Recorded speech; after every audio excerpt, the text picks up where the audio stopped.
In this video, we're going to be putting chalk on our Panama drawings that you should have traced with your glue bottle.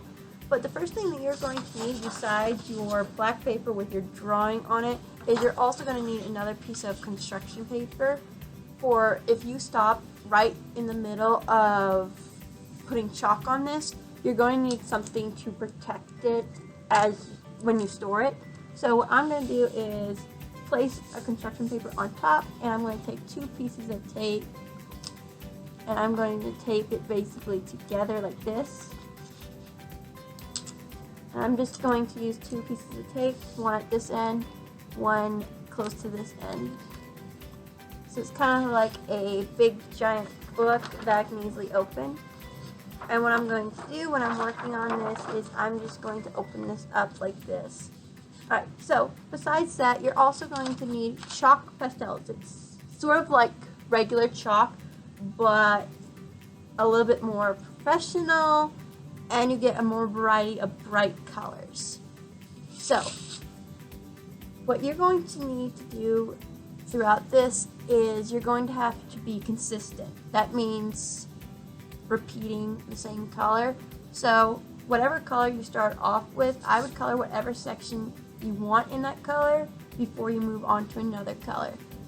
For instance, I want to color my fins maybe purple and maybe color maybe these triangles in here the same color. Whatever color you wish to color. So I'm going to start off with the middle part of my drawing so that I don't actually touch it throughout this. So I'm going to start on the top of the shell. So I'm going to start with bright colors because we want this to be very bright. So I'm not going to use any dark colors on my turtle. So I'm going to use this bright orangey color. So I'm going to color this in orange. And what you could possibly do is also use one of your fingers, maybe even your pointy finger, to kind of spread it out so that you don't have so much chalk dust.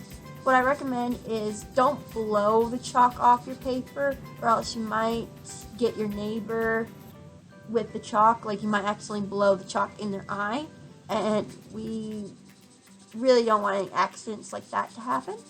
Now, if you feel like it's not bright enough, you can always take your chalk and you can color it a little bit, and take your fingers, excuse me, and color that in. Make sure it's like really bright. Again, we want this to be really bright. Right.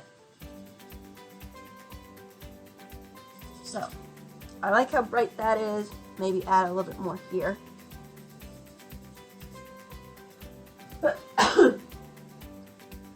Alright, so I'm going to look around, see what sections do I also want in this color. Also, I forgot to mention, also make sure you pull up your sleeves. I'm kind of having a hard time since my sleeves are a sweater that's knitted and it's having a hard time of listening. So, so the next thing I'm going to do is I'm going to, again, look for any areas that I want in this color. I really don't see any sections that I want in this color, so I'm going to put that back.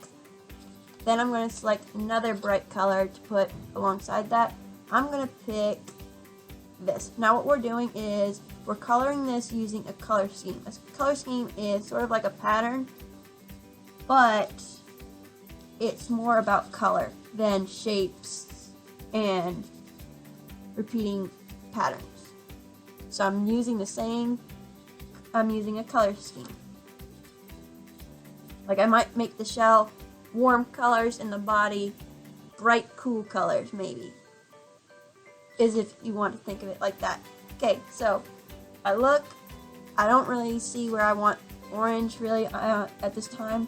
So now I'm going to keep going. And I'm going to be selecting a color scheme, making the shell warm color. If you want to make the...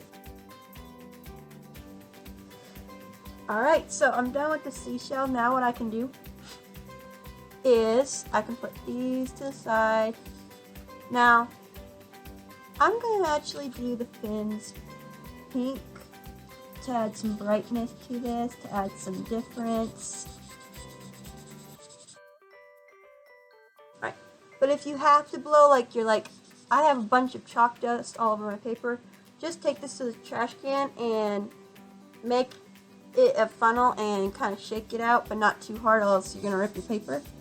Alright, so I'm done with that fin.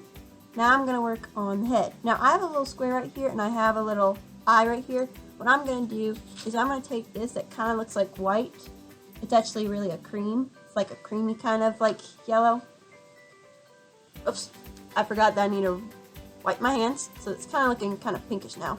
Alright, so I'm done with the eye. I'm going to make this stand out against the purple by choosing maybe a blue to make it stand out. And it's a very light blue.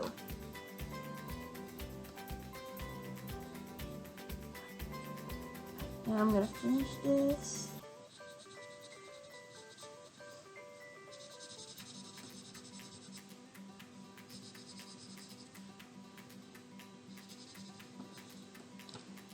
Again, take my finger, rub it. Also, rubbing it makes it kind of look smoother. It makes it flow better. Great. Alright, so I'm done with the turtle, but I also have this outline around it. So to make it stand out a little bit more, I'm going to choose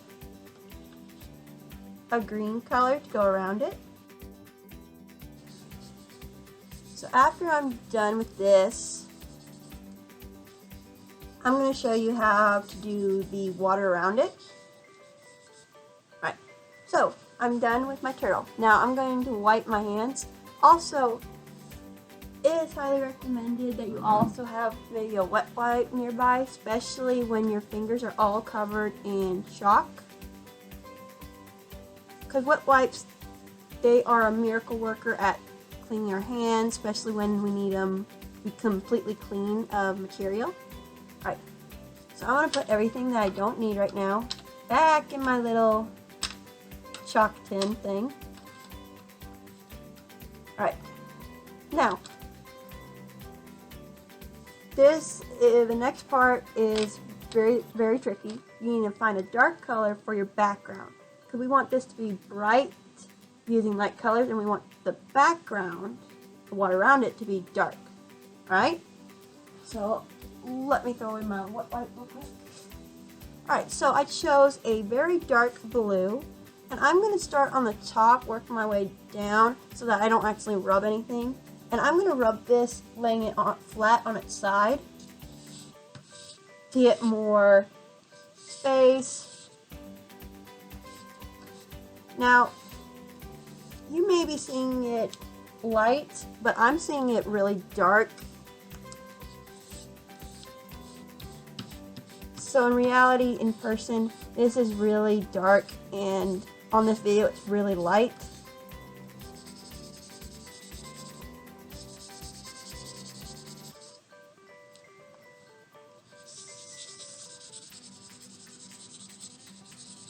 And when you rub it on the side, you should be able to get the big areas, but I try to like color this kind of a good distance away from this so that I don't actually mix my dark chalk with my light colors. Then I take the fingers that already have blue on them, since they already are messy, and I just take it and I lightly rub it to make it more flat. Also, it's a way of rubbing some of the extra dust off, kind of. Now, if you don't want your fingers to get all messy, I'm sorry to tell you this, but they are going to get messy anyways. But if you absolutely are like, no, I don't want to get chalk all over it because I don't want to actually touch my face and get it all over my face, you can always take a tissue, and like I said before, you can easily rub this. And it has the same effect, but you're still going to get chalk all over your fingers no matter what you do. But this is just a way of, if you absolutely do not want to use your fingers or your fingers are starting to hurt. I only do this when I have large areas that I need to be covering. And I also try to avoid the areas that I have not colored in yet. Alright. So, that is how we put chalk on our Panama Mola. Alright? Okay. So if you accidentally dropped a little bit of glue right there, I guess it's going to push the chalk away. But again, make sure that this is bright, has bright colors, and the background is dark, okay? Alright?